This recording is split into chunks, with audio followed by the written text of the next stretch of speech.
Hello' guys, আজি মই আহিলোঁ ফেঞ্চি বজাৰলৈ। এটা বস্তু এটা ল'বলৈ আহিলোঁ। এইটো বস্তুৱে হয় লেপেট' বুলি কয় ইয়াক। চ' এনেকৈ মই 10টা কিনিলোঁ এইখন দোকানৰ পৰাই।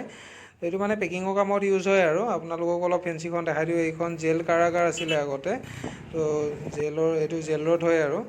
তো ফেঞ্চিখন আপোনালোককো অলপ দেখাই দিওঁ। এনেকুৱা আৰু কম ৰেটতে কাপোৰ কানি গোটেইখিনি পায়। এইটো মছজিদ গলি ইয়াৰ ভিতৰতো আপোনাৰ হ'লচেল মাৰ্কেটবোৰ আছে। তো বহুত সস্তাতে বস্তু ল'ব পাৰি আৰু তেনেকুৱা। তো ফেঞ্চি বজাৰ মানে কি নাপায় আৰু, যি বস্তু লাগে আপোনালোকক চব বস্তু ইয়াতেই পাব ফেঞ্চি বজাৰত।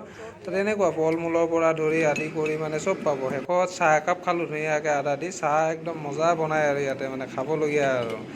তেনেকুৱা এইফালে মছলা পাতি যি লাগে সকলো বস্তু লগতে এয়া চাটুগুৰি, এনেকৈ চাটুগুৰি বনাই 20 টকা গ্লাছ, খাই মজা লাগে আৰু।